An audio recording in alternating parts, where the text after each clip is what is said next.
Once upon a midnight dreary, while I pondered weak and weary over a many a quaint and curious volume of forgotten lore, while I nodded nearly napping, suddenly there came a tapping, as of someone gently rapping at my chamber door.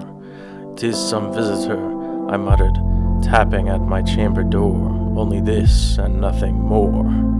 Ah, distinctly I remember it was in the bleak December, and each separate dying ember wrought its ghost upon the floor. Eagerly I wished the morrow, vainly I had sought to borrow from my books surcease of sorrow for the lost Lenore, for the rare and radiant maiden whom the angels name Lenore, nameless here forevermore. And the silken, sad, uncertain rustling of each purple curtain thrilled me, filled me with fantastic terrors never felt before, so that now, to still the beating of my heart, I stood repeating, "'Tis some visitor entreating entrance at my chamber door." Some late visitor entreating entrance at my chamber door. This is it, and nothing more. Presently my soul grew stronger, hesitating, then no longer. "Sir," said I, "or madam, truly your forgiveness I implore. But the fact is, I was napping, and so gently you came tapping, rapping, and so faintly you came tapping at my chamber door, that I scarce was sure I heard you. Here I opened wide the door, darkness there and nothing more. Deep into that darkness peering, long I stood there wondering, fearing, doubting, dreaming, dreams no mortal ever dared to dream before. But the silence was unbroken, and the stillness gave no token, and the only word there spoken was whispered word, Lenore. This I whispered, an echo murmured back to the word Lenore, merely this and nothing more. Back into the chamber turning, all my soul within me burning. Soon again I heard a tapping somewhat louder than before. "Surely," said I, "surely that is something at my window lattice. Let me see then what is thereat is, and this mystery explore.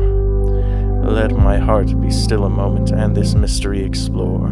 'Tis the wind and nothing more." Open here I flung the shutter, then with many a flirt and flutter, is there stepped a stately raven of the saintly days of yore.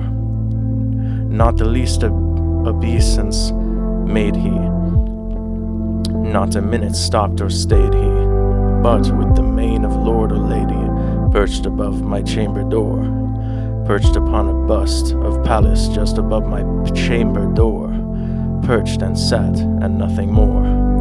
Then his ebony bird beguiling my sad fancy into smiling, by the grave and stern decorum of the countenance it wore. "Though thy crest be shorn and shaven, thou," I said, "art sure no craven, ghastly grim and ancient raven wandering from the nightly shore. Tell me what thy lordly name is on the night's Plutonian shore." Quoth the raven, "No-oh."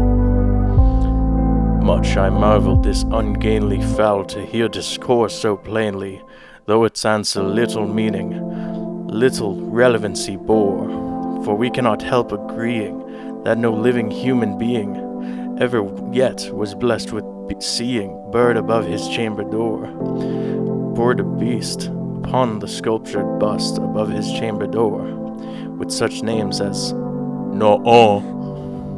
But the raven, sitting lonely on the placid bust, spoke only that one word, as if his soul in that one word he did outpour.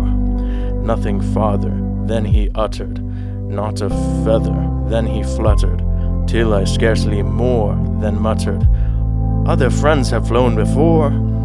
On the morrow he will leave me as my hopes have flown before."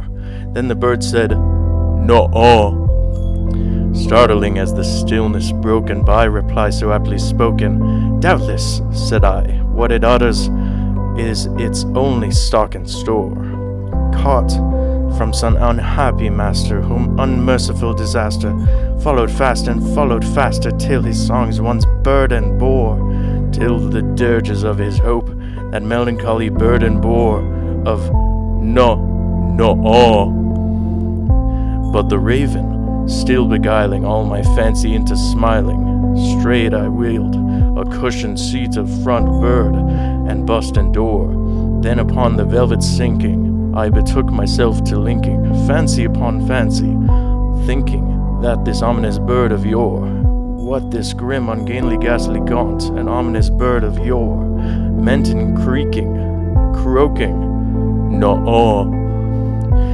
This I sat engaged in guessing, but no syllable expressing to the fowl those whose fiery eyes now burned in my bosom's core.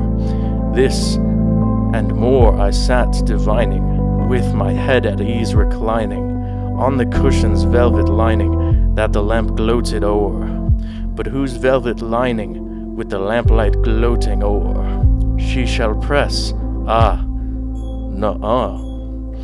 Then, methought, the air grew denser, perfumed from an unseen censer, swung by seraphim whose footfalls tinkled on the tufted floor.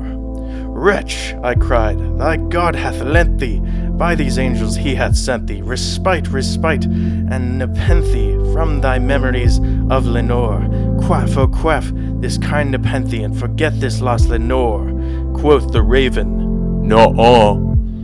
Prophet, said I, thing of evil, prophet still if bird or devil, whether tempt sent or whether tempt tossed thee here ashore, desolate yet all undaunted on this desert land enchanted, on this home by horror haunted, tell me truly I implore, is there balm in Gilead? Tell me I implore.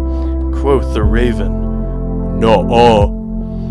Prophet, said I, thing of evil, prophet still if bird or devil, by that heaven that bends above us, by that God we both adore, tell this soul with sorrow laden, with the distant Aden, it shall clasp a sainted maiden, whom the angels name Lenore, clasp a rare and radiant maiden, whom angels name Lenore. Quoth the raven, no.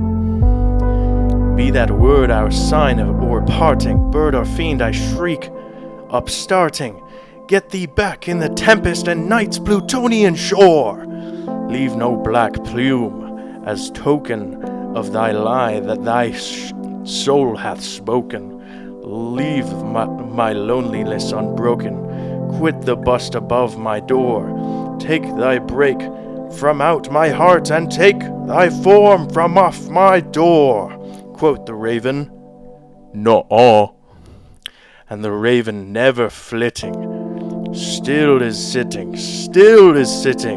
on the pallid bust of Pallas just above my chamber door, and his eyes all the seeming of a demon that is dreaming, and the lamp o'er him streaming throws his shadow on the floor, and my soul from out that shadow that lies floating on the floor shall be lifted, no.